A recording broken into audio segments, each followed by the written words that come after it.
Hello, here we go again. We've got lesson 2-5, proving statements about segments and angles. So we are getting into our proof section of geometry here.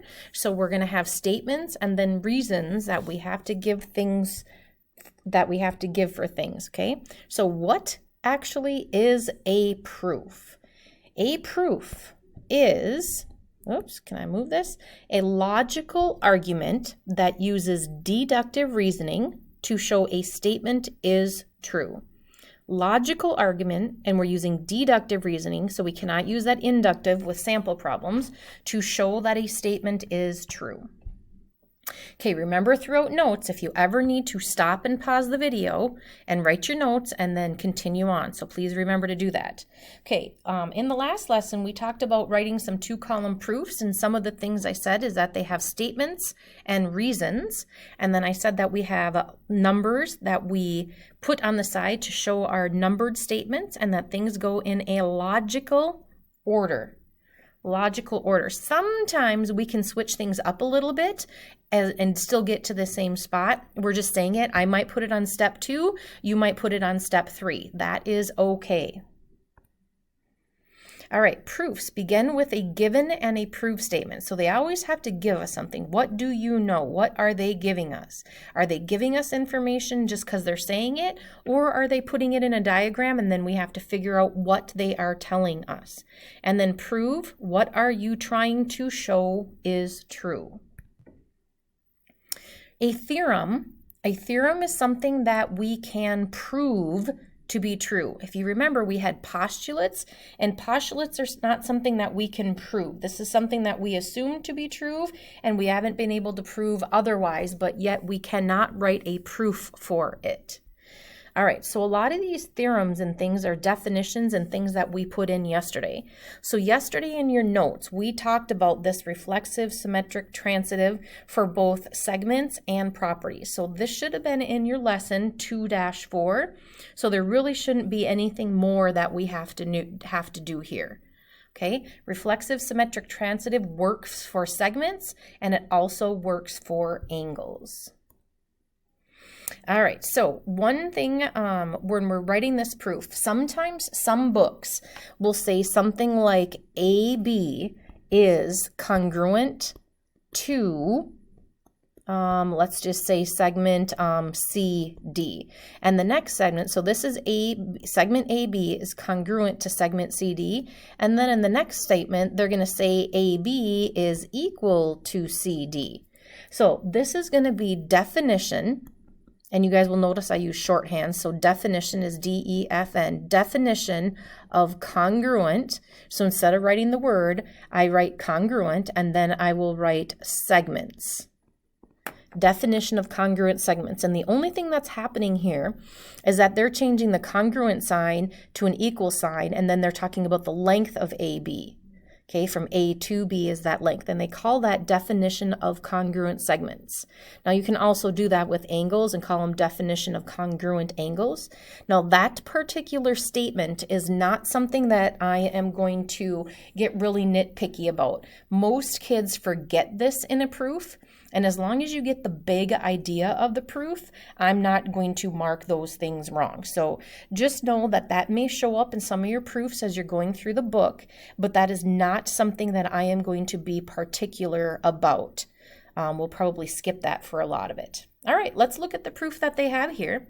So they're giving us this information, and then they gave us a diagram. So the information is coming from words, not from the diagram. So they're telling us that AC is equal to AB plus AB. Now, where are they getting that AB plus BC equals AC? Now, that is something, remember I said we're going to go back to this lesson 1-2 quite a bit. And this is called segment addition. Okay, the segment addition postulate. All right, now what are they doing? And a lot of times in the next step, they're going to be combining the first two. So we know that AC is equal to AB plus AB. So I don't particularly like the way that they did this. I personally would put AC in here equal to AB plus BC, and I would throw in the symmetric property in here. They kind of skipped a step. So the symmetric property, because now we know that AC, and now in place of AC, we are putting in AB plus AB. And that is called the substitution property. Substitution. Okay, so this is what they really should have done, and they should have put that symmetric property in there. So now AB plus AB equals AB plus BC. Now what are they doing to go just to AB, just to BC? So this guy and this guy are out of there. They got rid of them. How did they get rid of them? By calling it subtraction. So they subtracted AB from both sides. So this is the subtraction property. Now please, please, please, I'm okay with using substitution or substitutions for things, so I probably would have wrote segment addition like this. But you have to be careful for number 3 and 4. One of them substitution and one of them is subtraction. So if you just do SUB and SUB, do I know which one's which? Do I know which one you meant substitution and which one you meant subtraction? So please, if words are the same, please make sure you either write them out or write enough letters so that I will know the difference. Because if you write just SUB and it was supposed to be substitution, I'm going to say, oh, you meant subtraction here? Nope, and then mark that wrong. So please be clear in your abbreviations. All right, moving on. So we have another one here, and oh, there's all kinds of stuff in this proof written. All right, so we have a diagram, so you should stop, freeze this, and see if you can fill in this information before we go on and give you the solution here. So please make sure you know how to do this. Give it a try, stop the video, and then continue.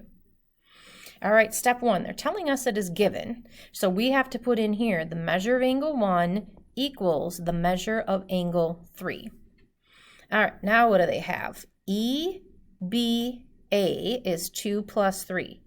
Well, that is called, let's see if I can just move this. That is called your angle addition postulate. So that is angle addition. All right, now they're doing EBA. Oh, the same thing is 2. Oh, but they didn't write 3 in there. They put a 1 in there. So the only thing that changed from step 2 to 3 is instead of writing 3, they wrote 1. And why can we do that? Because that is the substitution property of equality. If you write just substitute or SUB, I would be okay with that. All right, so now what are they doing? EBA, and they're doing commutative. What does commutative mean? Commutative means that we're going to switch the order of things. So if this is 2 plus 1, then this next line, they want us to write the measure of angle 1 plus the measure of angle 2. They want us to do commutative, so they want us to switch that order of things. All right, in the next line, we've got the measure of 1 plus 2, measure of angle 1 plus the measure of angle 2. So 1 plus 2 is going to be equal to, and what angle do we have in here? We've got the measure of angle, what's that? CBD. CBD. All right, so now we have EBA 1 plus 2, 1 plus 2. So we have a common thing right here. So can't I now say the measure of angle EBA is equal to the measure of angle CBD? And this is called your transitive property of equality. How we have that thing tied in there, if A equals B and B equals C, then A has to equal to C, much like your syllogism property.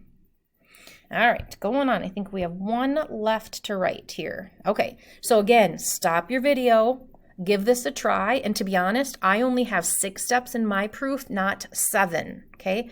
So that's okay. You can only have 6 steps. All right, so stop it, give it a try. All right, in the first step, we are going to put this given information. M is midpoint of AB.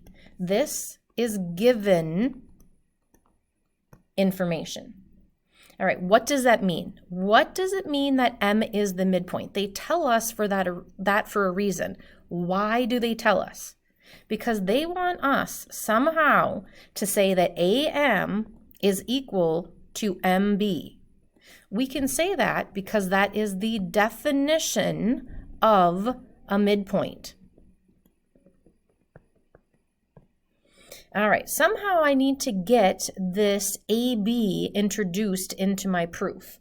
So back in lesson 1-2, did I say that we're going to be using this AM plus MB equals AB? And what's that called? That is your segment addition postulate. Okay, segment addition. All right, what is the whole point of me doing that? Well, we know that AM is equal to MB. So can't I say AM plus AM equals AB? Instead of writing MB, can't I put an AM in there because they're equal to each other? And that is called your substitution property. All right, so now what's AM plus AM? Isn't that 2 AMs equal AB? So this is a lot of times just combining like terms, or you're substituting, you're putting an equal value in place of something else. So I will also let you call it substitution. So you don't have to put both in there, just put one or the other. All right, now we don't want it 2 AMs. They don't have 2 AMs over here. They only have AM and then they have a 1/2. Now I could divide by 2, but then I have AB divided by 2. So can't I use the multiplication property of equality and multiply both sides by 1/2? So if I multiply 1/2 times 2, aren't I left with just AM?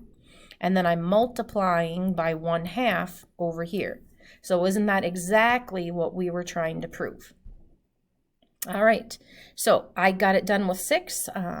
You could probably switch up a couple different things in here. If they were in a different order, you could have certainly had segment addition ahead of that. So the order is not imperative, but this is the general idea.